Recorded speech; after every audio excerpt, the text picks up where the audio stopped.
தேவனுக்கு மகிமை உண்டாகட்டும். Praise be to God. கடந்த நாளிலே தேவ சமூகத்திலே காத்திருக்கும் பொழுது கர்த்தர் காண்பித்த ஒரு வேத பகுதிக்கு நேராக நாம் கடந்து செல்லலாம். Now let us head to the passage which Lord showed when I waited in the presence last day. என்னாகமம் 24ஆம் அதிகாரம் முதல் வசனம். Numbers chapter 24 verse 1. இஸ்ரவேலை ஆசீர்வதிப்பதே கர்த்தருக்கு பிரியம் என்று பிலேயாம் கண்டபோது அவன் முந்தி செய்து வந்தது போல நிமித்தம் பார்க்க போகாமல் வனாந்திரத்திற்கு நேராக தன் முகத்தை திருப்பி. Now when Balaam saw that it pleased the Lord to bless Israel, he did not go as at other times to seek to use sorcery, but set his face towards the wilderness.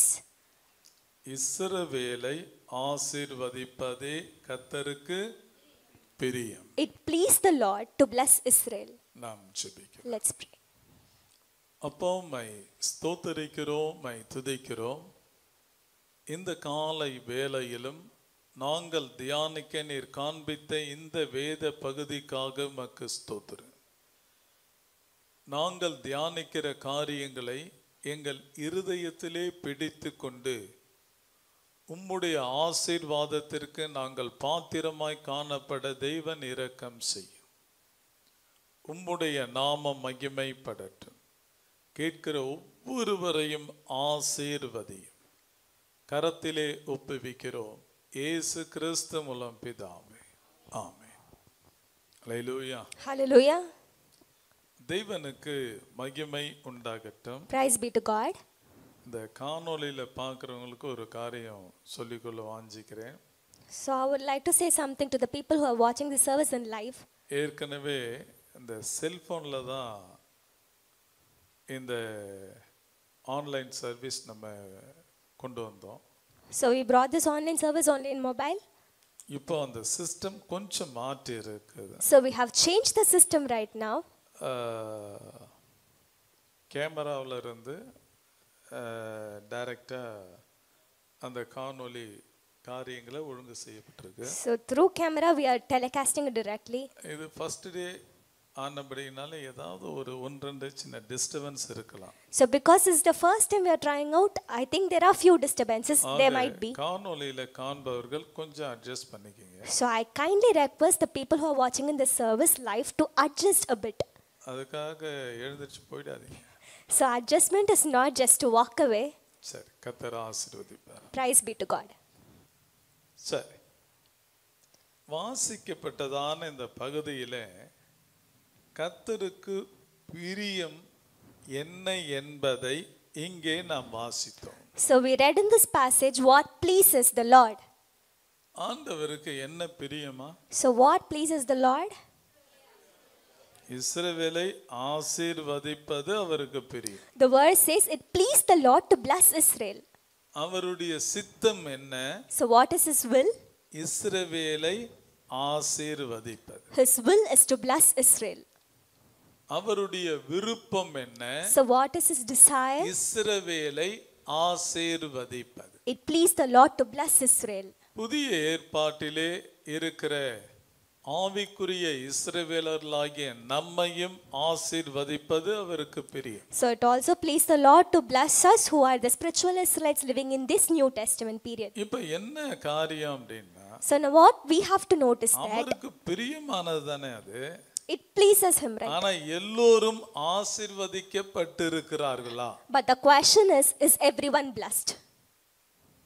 அது ஒரு கேள்விக்குறியா தான் இருக்கு. So that's a question. ஆக இந்த காலை வேளையிலே நம்ம தியானிக்கும் பொழுது அநேக காரியங்கள் நமக்கு விளங்கும். So as we meditate, we'll try to understand many things. இஸ்ரவேல் ஜனங்கள் எகிப்தின் அடிமைத்தனத்தில் இருந்தார்கள். So Israelites were serving as slaves to Egyptians. அவர்களை விடுவிக்கணும். So they have to be delivered. அவர்களை நடத்தணும். They have to be led. பாலும் தேனும் ஓடுகிற செழிப்புள்ள தேசத்திலே கொண்டு போய் சேர்க்கணும்.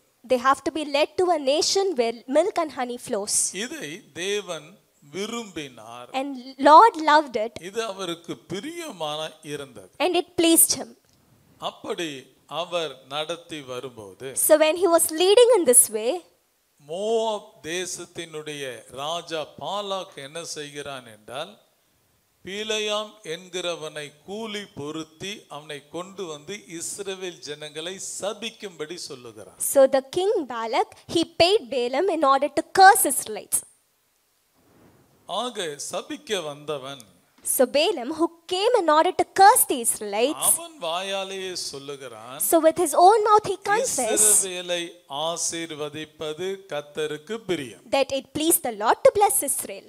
மத்தவங்க சொல்லியிருந்தா கூட பரவாயில்ல. So if someone has said it's okay, சபிக்க வந்தவன் இப்போ என்ன சொல்லுகிறான் என்றால், இஸ்ரவேலை ஆசீர்வதிப்பது கர்த்தருக்கு பிரியம் என்று சொல்லுகிறான். but the one who came to curse the Israelites is saying that it pleased the Lord to bless Israel. அப்படி சொல்வதற்கு அவர்களிடத்திலே என்ன இருந்தது? So what they had that he says this?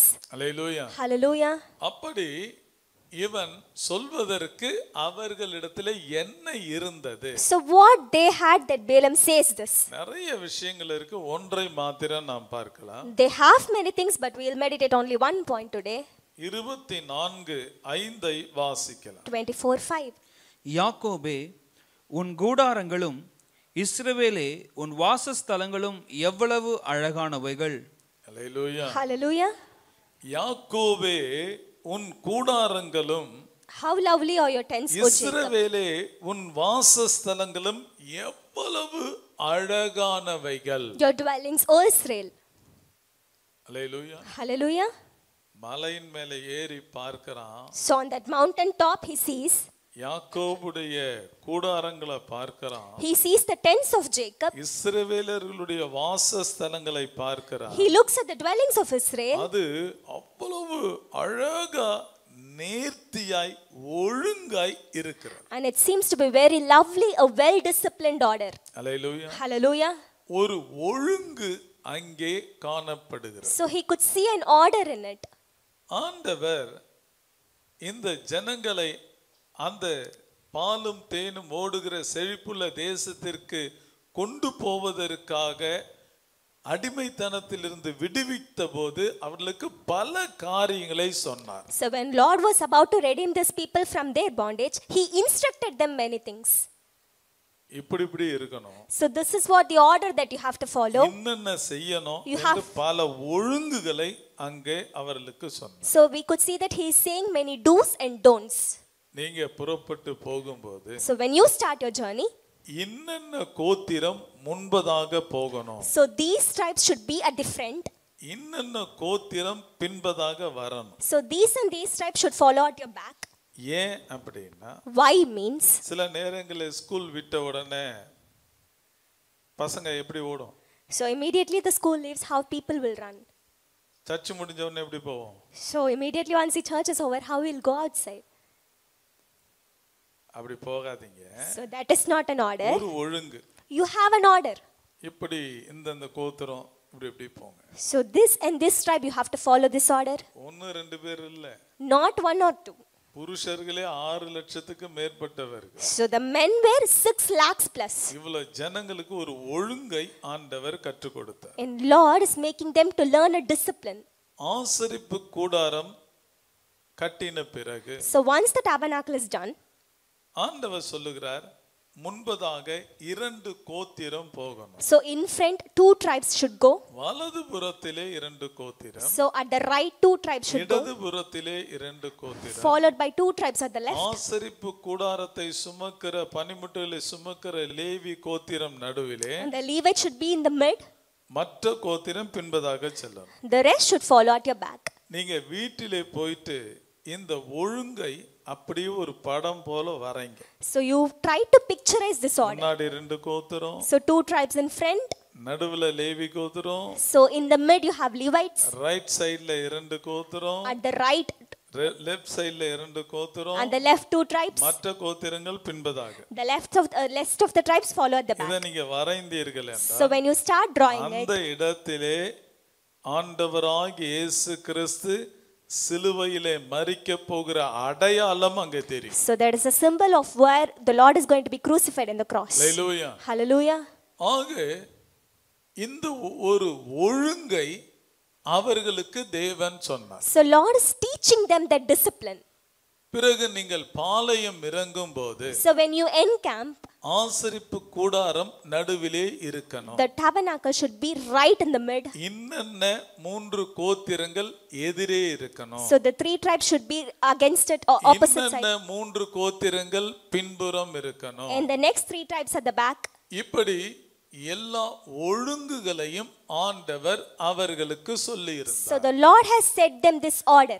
இந்த ஒழுங்குகளின்படியே அவர்கள் பாளையம் இறங்கி இருந்தார்கள். With the same order they encamped. இதை பிலேயாம் பார்த்தபோதுதான் இந்த வார்த்தையை சொல்லுகிறார். So when Balaam is saying this, he is saying these words. யாக்கோபே உன் கூடாரங்களும், O Jacob, your tents, இஸ்ரவேலே உன் வாசஸ்தலங்களும் எவ்வளவு அழகானவைகள். your dwellings, O Israel, how lovely it is. அப்படியானால் Which means தேவன் அவருடைய ஜனங்கள் மத்தியிலே ஒரு ஒழுங்கை எதிர்பார்க்கிறார். so it is evident that Lord is expecting some discipline and order in his people. ஒரு ஒழுங்கு அவசியம். A discipline and order is important. வீடு என்றால் வீட்டிலே ஒரு ஒழுங்கு அவசியம். So if it is a house, there is some order to be followed. நீங்க சவுல பாத்தீங்கன்னா When you look at Saul, கழுத காணாம போயிடுச்சு. the donkey went missing. He went in search of it. 2 நாள் ஆயிடுச்சு கிடைக்கல. So 2 days he searched, but he couldn't find it. யோசிக்கிறான், And he thought, நம்முடைய தகப்பன் கழுத காணாம போச்சு, அதை தேடுறதை விட்டுட்டு பிள்ளையும் காணுமேன்னு கஷ்டப்படக்கூடாது. so already the donkey is lost. Now my father should not be worried that even his son is lost. அதற்காக உடனே அவன் தகப்பனிடத்திலே செல்லுகிறதை பார்க்கிறோம். So now he is finding a way to go back to his father. ஆக இந்த காலத்திலே பிள்ளைகளுக்கு இந்த ஒழுங்கு அவசியம். So this is what the order expected in the children. போகும் பொழுது வீட்ல சொல்லிட்டு போகணும். It is good that you inform where you are going. எங்க போறேன்னு சொல்லிட்டு You போகணும். have to inform where you are going. போன இடத்திலே என்ன தேடுவாங்களேன்னு சொல்லி இன்ஃபார்ம் பண்ணணும். You have to inform your parents. இதெல்லாம் ஒரு குடும்பத்துல இருக்கக்கூடிய ஒழுங்கு. So this is an order that has to be followed in a family, that I am here. இந்த நேரத்துக்கு வருவேன். So this time I'll be back. இதெல்லாம் சொல்லணும். இதெல்லாம் ஒரு ஒழுங்கு. So you have to say that is the order. Hallelujah. Hallelujah. அதே போல In the same way, கணவனானாலும் சரி, be it the husband மனைவியானாலும் or சரி, be it the wife, அந்த குடும்பத்திலே ஒரு ஒழுங்கு கண்டிப்பா இருக்கும். the family should definitely follow an order, a disciplined order. Hallelujah. Hallelujah. அதே போல சபை எடுத்துக்கொண்டார். So when you take church for an instance, சபையிலே ஊழியக்காரன் அவர்களுக்கு சில ஒழுங்குகள் உண்டு. the pastors, they have some order. விசுவாசிக்கு சில ஒழுங்குகள் உண்டு. The believers, they should follow some order. விசுவாசி ஊழியக்காரனுடைய ட்ராக்ல ஓடக்கூடாது. So believers should not run in the track which is meant for a pastor. ஊழியக்காரன் விசுவாசி ட்ராக்ல A ஓடக்கூடாது. pastor should not run in a track that அந்த is meant for a ட்ராக்ல believer. ஓடினா ஆக்சிடென்ட் தான் வரும். So obviously you will meet with an accident. அந்த ட்ராக்ல தான் போணும். Because it's a wrong track, you have to follow the right track. There is an order to be followed. Hallelujah. Hallelujah. சில விசுவாசிக்கு வரங்கள் கிரியை செய்து அது செய்து இது செய்துன்னு சொல்லிட்டு ஊழியக்காரன் ட்ராக்ல ஓடிக்கிட்டு இருக்க கூடாது. So some believers, just because you are blessed with gifts, you should not run in the track of என்னவோ pastors. அதுதான். What is meant for you, follow it. ஏன்னா இந்த ஒழுங்குகள் எல்லாமே புதிய ஏற்பாட்டிலே பவுல் மிகவும் தெளிவாய் சொல்லி இருக்கிறார். So in the New Testament, Paul has written very clearly. ஒரு ஊழியக்காரன் எப்படி இருக்கணும்? So how a shepherd must ஒரு be. கண்காணியானவன் எப்படி இருக்கணும்? So how a watchman ஒரு should be. மூப்பன் எப்படி So இருக்கணும்? how an elder should be. உதவி ஊழியர்கள் எப்படி இருக்கணும்? How an assistant pastor should முதிர் be. வயதுள்ள கைம்பெண் எப்படி இருக்கணும்? So how an elderly widow இளம் should வயதுள்ள கைம்பெண் எப்படி இருக்கணும்? How a young widow should be. வாலிபர்கள் எப்படி இருக்கணும்? How an youngster should be. எல்லா ஒழுங்கும் வேதத்திலே இருக்கிறது. So every order is written very clearly in the scripture. வேலை ஸ்தலத்தில் கூட நம்ம எப்படி இருக்கணும்னு இருக்கு. So it is there how you have to be in your workplace. சில ரெஸ்ட் எடுக்கிறதே வேலை ஸ்தலத்துல தான் அப்படின்னு சொல்றாங்க.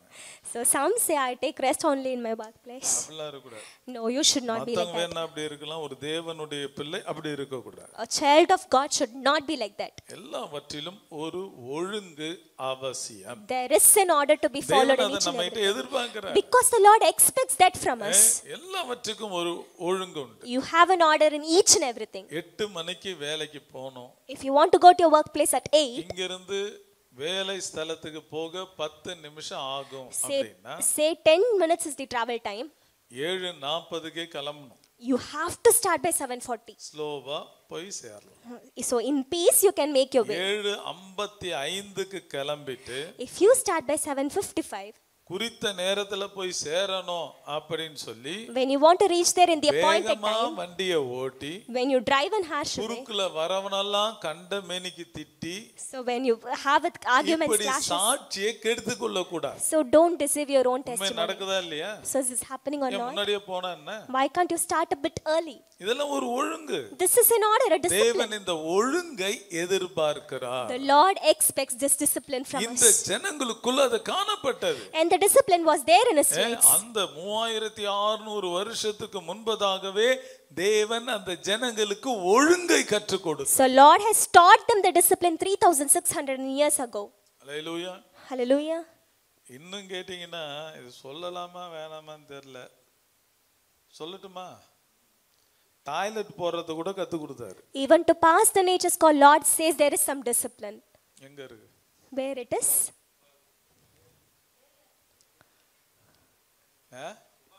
இரு யாருக்கு பின்னாடி யாரோ சொன்னீங்களே? சரி, உபாகமம் 23:13. போன ஆராதனைக்கு வந்தார் அவர். உபாகமம் 23:13. Deuteronomy 23:13. உன் ஆயுதங்களோடே ஒரு சிறு கோலும் உன்னிடத்தில் இருக்க கடவது. ஏங்க வனாந்தரங்க அது. So it's a wilderness. இப்ப இருக்கிற ஒரு பெரிய ஜனத்தொகை அங்க கிடையாது. They are not the modern people. ஆனா இவங்க திரளா வந்துகிட்டு இருக்காங்க. So many people are there. ஆண்டவர் அவங்களுக்கு அந்த நாள்ல ஒரு ஒழுங்கு கற்றுக் கொடுக்கிறார். But Lord is teaching them an order. உன் ஆயுதங்களோடே ஒரு சிறு கோலும் உன்னிடத்தில் இருக்க கடவது.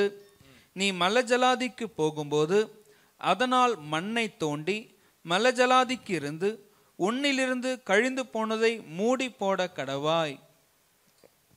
அருமையா ஆண்டவர் அன்னைக்கே சொல்றார் பாரு. See how beautifully the Lord says. உன் கையில என்ன வச்சிருக்கணும்? என்ன ஆயுதம் அது? You have to have an equipment. ஒரு சிறு கோல். You have to have an equipment. அதுல மண்ணை தோண்டு. You shall dig. மலஜலாதிக்கு இருந்து. So when you sit down outside, மண்ணை போட்டு மூடு. and you cover. எவ்வளவு ஒரு அருமையான காரியத்தை ஆண்டவர் அன்றைக்கே ஜனங்களுக்கு கற்றுக் கொடுக்கிறார். See how beautifully the Lord teaches. நீங்க கேட்கலாம், இது கற்றுக் கொடுக்க வேண்டிய ஒன்னான்னு கேட்கலாம். So you could ask whether it is necessary to be taught. போய் பாருங்க. Go there out and see. இந்த 20ஆம் நூற்றாண்டுல கூட நம்ம ஜனங்க பண்ற அசிங்கத்துக்கு அளவே கிடையாது. So it's very bad. You cannot go there outside and see. ஆக தேவன் அவருடைய ஜனங்களிடத்திலே ஒரு ஒழுங்கை எதிர்பார்க்கிறார். So Lord expects an order in his people. குடும்பத்திலே ஒரு ஒழுங்கு இருக்கணும். An orderliness in a family. வேலை ஸ்தலத்திலே ஒரு ஒழுங்கு இருக்கணும். An orderliness in the workplace. சபையிலே ஒரு ஒழுங்கு இருக்கணும். An orderliness in the church. Hallelujah. Hallelujah. இது பழைய ஏற்பாடு மாத்திரமல்ல, புதிய ஏற்பாட்டிலே சில காரியங்களை பார்க்கலாம். So not alone in Old Testament, but we have certain things to look in New Testament also. Mark 6ஆம் அதிகாரம் Mark chapter 6 39-40 வாசிக்கிறோம். verse 39 and 40. அப்பொழுது எல்லாரையும் பசும்புல்லின் மேல் பந்தி பந்தியாக உட்கார வைக்கும்படி அவர்களுக்கு கட்டளையிட்டார். அப்படியே வரிசை வரிசையாய் 100 பேராகவும் 50 பேராகவும் உட்கார்ந்தார்கள். நீ வாசிச்சுட்ட இப்பதான் பழைய ஏற்பாடுல தேடிக்கிட்டு இருக்கிறாங்க.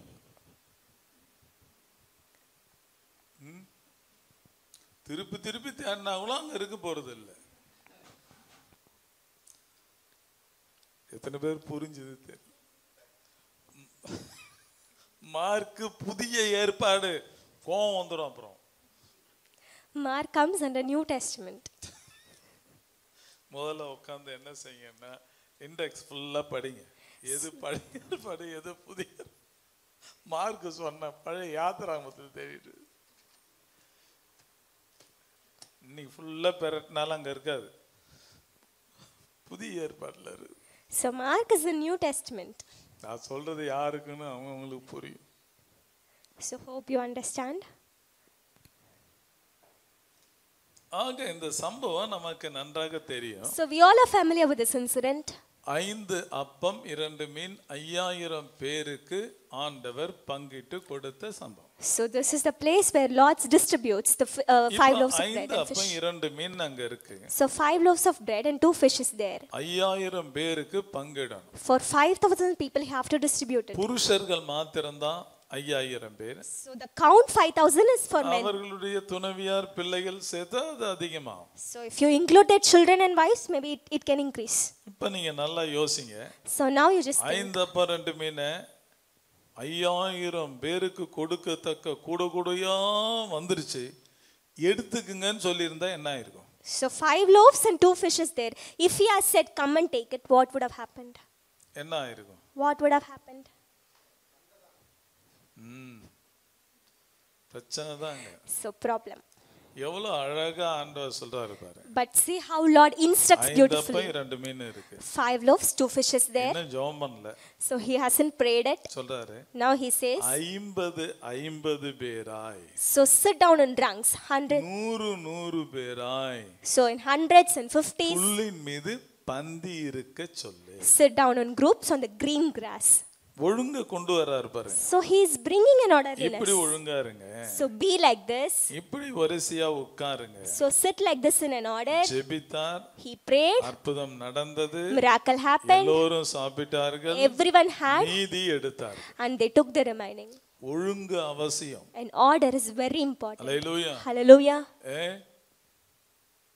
இன்ன டைமுக்கு ஆராதனை அப்படினா So if we say service starts at this time, ஆராதனைக்கு 10 நிமிஷம் முன்பதாகவே வரணும். so you have to be here 10 minutes prior to the service time. வந்து ஜெபிக்கணும். You have to pray. ஆண்டவரே இந்த நாள் பாடலை ஆசீர்வதியும். My Lord, bless the song. ஆராதனை ஆசீர்வதியும். Bless the worship. சாட்சியின் பகுதி ஆசீர்வதியும். Bless the testimonies. செய்தியை ஆசீர்வதியும். Bless the message. இந்த நாளிலும் உடைய பரிசுத்த பந்தி ஒவ்வொருவரும் உணர்ந்து எடுக்க கிருபை தாரும். So bless the Holy Communion. ஜெபிக்கணும். We have to pray. Hallelujah. Hallelujah. இதெல்லாம் ஒரு ஒழுங்கு. So this is an order. அதே போல ஊழியர்கள் ஆனாலும் சரி. So when it comes to pastors, ஒரு மணி நேரம் செய்தி என்றால் முன்பதாக தேவ சமூகத்தில் உட்கார்ந்து ஜெபித்து கொண்டு வந்து கொடுக்கணும். so if it is a 1 hour message, you have to sit in the presence of God, pray and give. கொடுக்கும் பொழுது தான் கேட்கிறவர்கள் உள்ளத்திலே கிரியை செய்யும். Only then it will convict the hearts of the இல்லனா people. மார்க் போட்டுட்டு போய்டுவாங்க. Else people will just mark out and go. ஒரு 60 mark. Say today it will take some 60. நல்ல பிரசங்கம் பண்ணாரு. Today it is good. Mark போடுறதுக்கு பிரசங்கம் பண்றோம். So do you come to just give marks or what? ஆக ஜெபித்து செயல்படும் பொழுது அது ஆசீர்வாதமாயிரும். So when you pray and do, it will surely bring a blessing. இப்படி சொல்லிட்டதனால முன்னாடியே வந்துட்டு So just because I said you come 10 minutes prior, இந்த புடவை எங்க வாங்குன? it is not asking where did you get this saree. 10 நிமிஷம் அதுக்கு முன்னாடி வராமையே இருக்கலாம். It is better you don't come. வந்தா ஜெபிக்கணும். If you come, you have to pray. வந்துட்டு அவங்க எங்க? It is not for inquiring அது about முடிஞ்ச people. உடனே கேட்கலாம். So once the service is over, you can ask. முன்னாடியே வந்துட்டோம்னா ஜெபம்தான். You have to pray. Mind எல்லாம் அந்த செட்டப்புக்குள்ள வந்துறணும். So you have to be tuned in that order. வந்துட்டோமா முன்னாடியே வந்துட்டோம். So I came before. முழுக்க ஜெபம்தான். ஆண்டவரே இந்த ஆராதனை ஆசீர்வதியும். Now I have to pray, Lord bless this service. ஜெபத்துல தான் இருக்கணும். So I have to be in prayer. Hallelujah. Hallelujah. இதெல்லாம் ஒரு ஒழுங்கு. So all this is an order, a discipline. இன்னும் நிறைய ஒழுங்கு சொல்லிட்டே போலாம், நேரம் இல்லை. I can say many things but we lack time.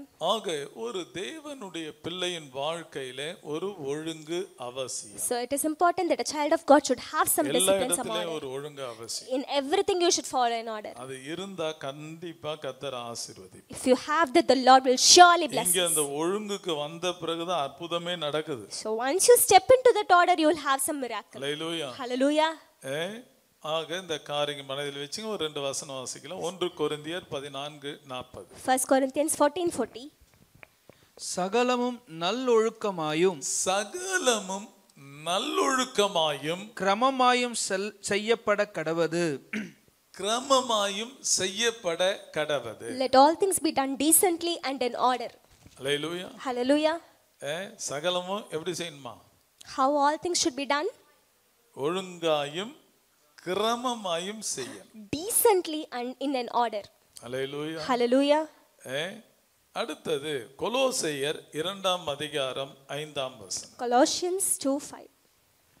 சரீரத்தின்படி நான் தூரமா இருந்தும், பவுல் சொல்றாரு கொலோசேருக்கு எழுதின நிருபத்தில் சொல்ற, சரீரத்தின்படி நான் தூரமாய் இருந்தும் ஆவியின்படி உங்களுடனே கூட இருந்து, ஆவியின்படி உங்களுடன் கூட இருந்து, உங்கள் ஒழுங்கையும், என்ன அருமையா இருக்கு பாருங்க, உங்கள் ஒழுங்கையும் கிறிஸ்துவின் மேலுள்ள உங்கள் விசுவாசத்தின் உறுதியையும் பார்த்து சந்தோஷப்படுகிறேன். இந்த சந்தோஷம் ஊழியக்காரங்களுக்கு விசுவாசி கொடுக்கணும். So this is how you have to make your pastors rejoice. Hallelujah. Hallelujah. Pavul சந்தோஷப்படுறார். So Paul is rejoicing, சபையாரை பார்த்து, looking at his church நீங்க எல்லாம் ஒழுங்கா இருக்கீங்க, because they are in good order, ஒழுங்கு எனக்கு பிடிச்சிருக்கு, and I like to see that order. இப்ப நாங்கெல்லாம் இருந்த காலத்துல ஊழியக்கார் மீட்டிங்ல பாஸ்டர் சாம் சுந்தர் ஐயா எடுப்பாங்க. என்ன சொல்லுவாங்கன்னா, ஊழியக்காரன் முதல்ல இந்த ஃபர்ஸ்ட் பட்டன்ல இருந்து கடைசி பட்டன் வரை ஷர்ட்ல பட்டனை போட கத்துக்கோ. So in the pastors meeting, Pastor Sam Sundar used to say that first make your buttons right in your shirt. பட்டனை போட கத்துக்கோ. Put your buttons right. ஒரு வீட்டுக்குள்ள நீ போனீனா அங்க எப்படி உட்காரணும்ங்கறத சொல்லி கொடுப்பேன். He has taught how you have to sit in a house when you enter it. ஒரு வீட்ல சகோதரி மட்டும் இருக்கறாங்களா, அங்க ஹவுஸ் விசிட்டிங் போக கூடாது. So only if a sister is there, don't go to house visiting. நீயும் மனைவி வேணா போகலாம். So you can go if you accompany along with your wife. குடும்பமா இருக்கும்போது போகலாம். Else if they are with a family, you can go. Hallelujah. Hallelujah. உண்மையிலேயே நாங்கெல்லாம் அப்படிப்பட்ட இடத்துல கற்றுக்கிட்டு வந்திருக்கிறோம். So that is how we learned. இன்னும் நிறைய விஷயம் சொல்லலாம், இப்ப டைம் இல்ல. So I can say many things but we lack time. எல்லாவற்றிலேயும் ஆண்டவர் ஒரு ஒழுங்கை எதிர்பார்க்கிறார். So in everything Lord expects a good order. அந்த ஜனங்கிட்ட இருந்தது. So the people had that. இருந்ததனால இப்ப ஆசீர்வதிக்க வந்தவன் சபிக்க வந்தவன் என்ன பண்ணிட்டு இருக்கான்? ஆசீர்வதிச்சிட்டு இருக்கான். அவனால முடியல. Because they had that good order, the one who came to curse is blessed. இன்னொரு வசனம் எனக்கு ரொம்ப பிடிச்ச வசனம், the verse that I love the most, என்னாகமம் 23:20 வாசிக்கலாம். Numbers 23:20. ஒரு 10 நிமிஷம் எக்ஸ்ட்ரானா பரவாயில்லையா? ஏன்னா 10 நிமிஷம் லேட்டா தான் ஆரம்பிச்சோம். ஹலோ, ஒரு 10 நிமிஷம் எக்ஸ்ட்ரானா பரவாயில்லையா? Is it okay if we take 10 minutes extra?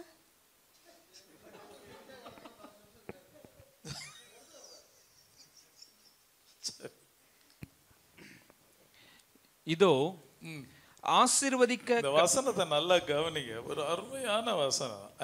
இதோ ஆசீர்வதிக்க கட்டளை பெற்றேன், அவர் ஆசீர்வதிக்கிறார், அவர் ஆசீர்வதிக்கிறார், அதை நான் திருப்ப கூடாது, அதை நான் திருப்ப கூடாது.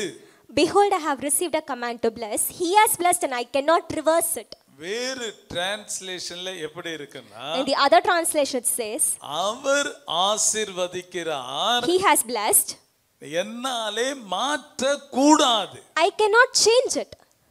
அப்படியானால் ஒரு தேவனுடைய பிள்ளையை கர்த்தர் ஆசீர்வதிக்க நினைத்தால் யாராலும் மாற்ற முடியாது. So if Lord has decided to bless us, no one can reverse or change it. Clap your hands and praise God. அவர் ஆசீர்வதிக்க நினைச்சதை யாராலையும் மாற்ற முடியாது. If he has decided to bless, no one can இப்போதான் change நீங்க it. கவனமா வரணும். But now we have to be right in the track. நல்லா விளங்கி கொள்ளுங்க. Listen carefully.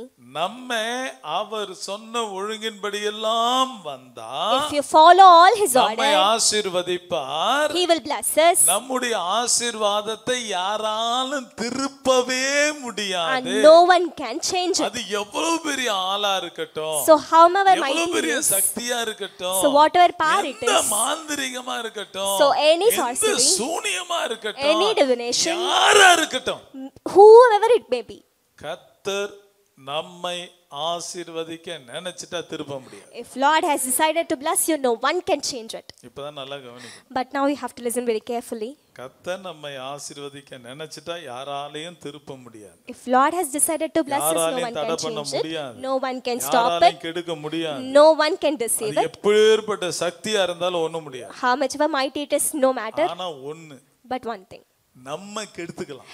we can spoil our own blessing. புரியுதா? Can you understand? புரியுதுங்களா? நம்ம என்ன செய்யலாம்? நாமே கெடுத்துக்கலாம். We can spoil our own blessing. இப்போ நீங்க சப்ஜெக்ட்டை நல்லா கவனிங்க. So now listen the subject. இப்போ அந்த பிலேயாம் அந்த ஜனங்களை சபிக்கும்படி பாலாக் கொண்டு வந்தா முடியல. So Balak brought Balaam to curse the people, but he couldn't do it. தந்திரமா ஒரு காரியத்தை அவன் செஞ்சுட்டு போயிட்டான். But tactically Balaam did something. என்ன செஞ்சான் அப்படின்னா, What he did, வாசிக்கலாம். வெளிப்படுத்தின விசேஷம் Revelation 2:14. 2:14. ஆகிலும் சில காரியங்களை குறித்து உன் பேரில் எனக்கு குறை உண்டு. அதாவது நீங்க எடுக்க முடிஞ்சா எடுத்துடுங்க, இல்லைன்னா கவனிங்க.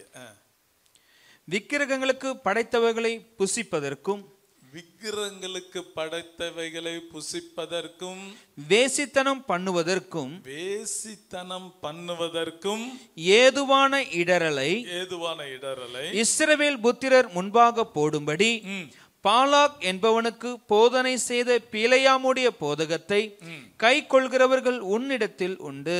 புதிய ஏற்பாட்டின் காலத்துல சபைக்கு ஆண்டவர் சொல்றார். In the time of New Testament, Lord says this to the church. பிலேயாம் என்ன பண்ணான் தெரியுங்களா? Do you know what Balaam did? இந்த ஜனங்களை சபிக்கவே முடியாது. So these people cannot be cursed at all. ஒண்ணும் பண்ண முடியாது. They cannot be touched. 3 முறை அவனை எங்க கொண்டு போய் நிறுத்தினாலும் அந்த ஜனங்களை ஆசீர்வதிச்சிட்டே இருக்காரு. So 3 times wherever he was made to stand, he blessed them. ஆனா போகும்போது ஒரு துணுக்கு கொடுத்துட்டு போயிட்டான்.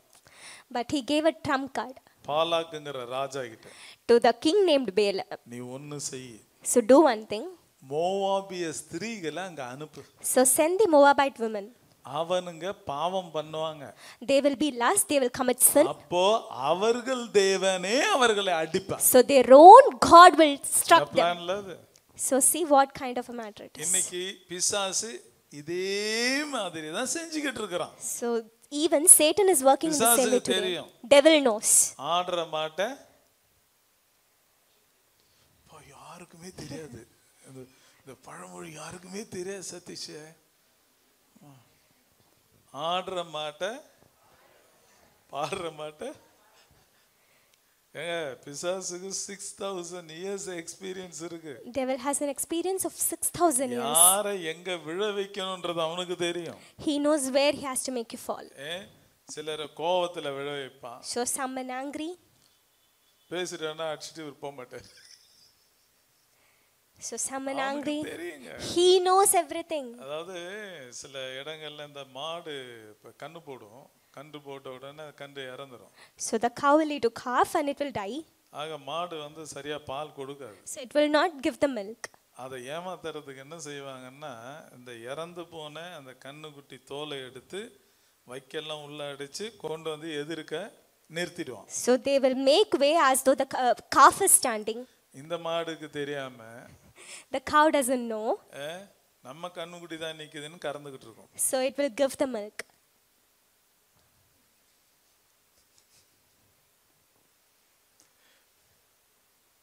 இதை நான் அப்படியே விலைக்கு சொல்லணுமா என்ன? சாத்தான் ரொம்ப தந்திரமான. So devil is very tactful. அவனுக்கு தெரியும். He knows.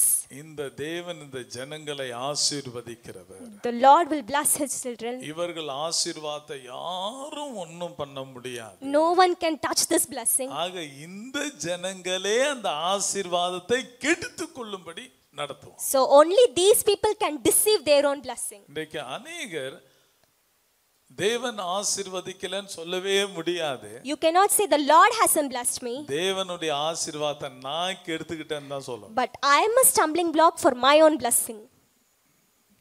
ஏங்க எனக்கு ஒரு பிள்ளை இருக்குன்னு வெச்சீங்களேன். Say I have a kid. பிள்ளை நல்லா இருக்கும்தாங்க நான் விரும்புவேன். எல்லா தகப்பனும் அதான் விரும்புவாங்க. So every father loves their children to be good. ஆனா அதுவே கெடுத்துக் கொள்ளும்போது நம்ம என்ன பண்ண முடியும்? But when it spoils its own self, how can you help? இதேதான். The same pattern. தேவன் இஸ்ரவேல் ஜனங்களை ஆசீர்வதிப்பது அவருக்கு பிரியம். So it pleased the Lord to bless Israel. அந்த ஆசீர்வாதத்தை யாராலும் தடை செய்ய முடியாது. No one can stop it. தடைகள் போல வரலாம். Maybe you can have obstacles. ஆனா வரவனே ஆசீர்வதிச்சிட்டு போய்டுவான். But even the one who comes, he will bless you. அவர் ஆசீர்வதிக்கிறார். He is blessing you. நான் அதை திருப்ப கூடாது. I cannot reverse it. தேவன் ஆசீர்வதிக்கும்போது யாராலும் தடை செய்ய முடியாது. No one can can stop Lord's யாராலும் அதை blessing. திருப்ப முடியாது. No one can change it. அவர்கள் நிச்சயம் For ஆசீர்வதிக்கப்படுவார்கள். truly they will be blessed. ஆனா சாத்தான் தந்திரமானவன். But devil is very அந்த tactful. ஆசீர்வாதத்தை நாம் இழப்பதற்கு, நாம் வழிவிலகி போவதற்கு ஏதுவான எல்லாவற்றையும் நமக்கு முன்பதாக போடுவான். So he will put everything in right in front of us. ஜாக்கிரதையா இருக்கணும். We have to be very careful. ஜாக்கிரதையா We இருக்கணும். have to be very, very careful. ஆக இன்னும் விலக்கி சொல்லலாம், இப்ப நேரம் இல்லை. So I can explain further, but we don't have நன்றா time. விளங்கி கொள்ளுங்க. Be very careful. எல்லாவற்றிற்கும் ஒரு ஒழுங்கு உண்டு. அந்த ஒழுங்குல இருந்து விலகுறோம்னா ஆசீர்வாதத்தை கண்டிப்பா இழக்கும். So everything has an order, but once you start to deviate from your order, it means you are losing your blessing. ஆகையினாலதான் For that reason, எப்பவுமே வேத வசனத்தின்படியே போயிட்டு இருக்கணும். always align to the word of our God. நடத்துதலுக்கு அப்படியே கீழ்ப்படிஞ்சு நம்முடைய சுய அறிவை எல்லாத்தையும் மூட்டை கட்டி ஓரமா வச்சுட்டு அப்படியே அவருடைய பாதையில போய்கிட்டே இருக்கணும். So obey him and lean not on your own இங்க understanding. போகாதன்னு போகக்கூடாது. If he says don't go there, don't go. செய்யாதன்னு செய்யக்கூடாது. If he says don't do this, don't do. Hallelujah. Hallelujah. இப்படிப்பட்ட ஒரு ஒழுங்குக்குள் நாம் இருக்கும்போது So when you are in this order, in this discipline, நிச்சயம் அவருடைய ஆசீர்வாதம் நம்முடைய சிரசின் மீது இருக்கும். the blessing will be right upon your head. அவர் நம்மை ஆசீர்வதிக்கிறதை யாராலும் தடை செய்ய முடியும். So he will bless us, no one can stop it. சில சொல்லுவாங்க ஒரு பழமொழி, யானை கொழுத்தா தானே மண்ணல்லி என்ன செய்யுமா, தலையில போட்டு பார்த்துருக்கிறீங்களா அதெல்லாம்? So have you seen it? ஆக சில ஆட்கள் தன்னுடைய வாயினாலேயே ஆசீர்வாதத்தை கெடுத்துக்குவாங்க. So some people will spoil their blessing by their own words of the mouth. தன்னுடைய பதிவினாலேயே தன்னுடைய ஆசீர்வாதத்தை கெடுத்துக்குவாங்க. By their possessions, தன்னுடைய பேச்சினால ஆசீர்வாதத்தை கெடுத்துக்கொண்ட எத்தனையோ பேர் உண்டு. by their words. ஜாக்கிரதையா இருப்போம். Be very careful. ஆண்டவருக்கு பிரியம் என்ன? So what the Lord loves? சொல்லுங்க. அப்படி சொல்லக்கூடாது. Don't say like that. ஆண்டவர் பிரியம் என்னன்னா என்னை ஆசீர்வதிப்பது அவருக்கு பிரியம். So it please the Lord to bless me. எத்தனை பேர் விசுவாசிக்கிறீங்க? How many of you believe it? நிச்சயம் ஆசீர்வதி. Surely he will bless us. எந்த சூழ்நிலையிலும் சத்தியத்தை விட்டு வலதுபுறமோ இடதுபுறமோ விலகவே கூடாது. Don't deviate from left or right from the word. ஒரு விசுவாசி சொல்றாரு, So believer said, ஏன் அப்படி இருக்க why are you like this? Pastor, ஆண்டவருக்காக எவ்வளோ நின்னா pastor. So how much I stood for the Lord? கவலை மேல கவலை pastor. So now I'm worrying. அதனால தான் கொஞ்சம் குடிச்சிட்டேன். So for that reason I just drank.